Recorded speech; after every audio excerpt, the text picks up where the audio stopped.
নমস্কার বন্ধুরা, আজকে নিয়ে এসেছি পাবদা মাছের সর্ষে ঝাল রেসিপি। এই রেসিপিটা আমি আমার মায়ের কাছ থেকে শিখেছিলাম। তার সঙ্গে আমি একটু লাস্টে দই দিয়ে আমার মায়ের রান্নার সঙ্গে এক্সপেরিমেন্ট করে নিয়েছি। এখানে বাজার থেকে নিয়ে আসা পাবদা মাছগুলি দেখুন দুভাগে ভাগ করেই নিয়ে আসা হয়েছিল। গোটা থাকলে মাছ ভাজাতে খুবই অসুবিধা হয়, তাই এখানে ভাগ করে আনা হয়েছিল। ওরাই ভালোভাবে এটাকে পরিষ্কার করে কেটে বেছে দিয়েছিল। আমি সেটাকে ভালোভাবে ধুয়ে নুন হলুদ মাখিয়ে নিয়েছিলাম।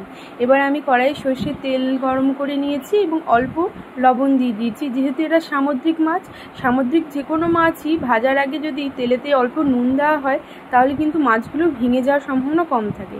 যেহেতু এগুলো সামুদ্রিক মাছ খুব একটা ভাজে না, তাই অল্প ভেজেই তুলে নিয়েছি।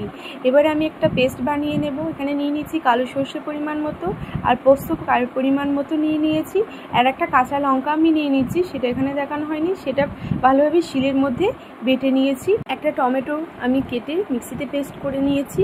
অন্যদিকে প্যানে আমি তেল গরম করে দিয়ে দিয়েছি 1 টিস্পুন মতো কালো জিরে, আর একটা তেজপাতা আর রসুন কুচি করে নিয়েছি, সেটা একটু তেলে নাড়াচাড়া করে দিয়ে দিয়েছি হলুদ গুঁড়ো আর কাশ্মীরি লঙ্কা গুঁড়ো। এটা আপনারা তেলে দেওয়ারই চেষ্টা করবেন, কারণ কালারটা খুবই ভালো আসে।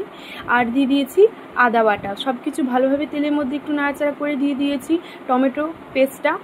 টমেটো দিয়েছি সেহেতু নুন দিয়ে দেবো অল্প পরিমাণ, দিয়ে সব কিছু তেলের মধ্যে নাড়াচাড়া করে যখন টমেটোটা জমাট বাঁধতে শুরু করবে আর সাইড থেকে তেল ছাড়তে শুরু করবে, সেই সময় দিয়ে দেবেন আগে থেকে বেটে রাখা সর্ষের পেস্টটা।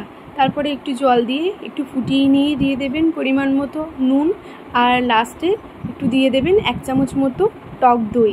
সব কিছু একটু ফুটিয়ে নিয়ে দিয়ে দেবেন আগে থেকে ভেজে রাখা মাছ, দিয়ে নামিয়ে নেবেন পাবদার এই সর্ষে ঝাল রেসিপি। নামানোর আগে অবশ্যই কাঁচা লঙ্কা চেরা আর ধনেপাতা দেবেন, দিয়ে টস করে নেবেন। বেশি খুন্তি দিয়ে নাড়াঘাটা করবেন না, সামুদ্রিক মাছ ভেঙে যাবার সম্ভাবনা বেশি।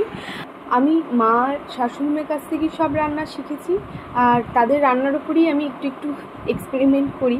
আমার ভিডিও যদি আপনাদের ভালো লেগে থাকে অবশ্যই চ্যানেলটি ফলো এবং সাবস্ক্রাইব করে নেবেন। নমস্কার।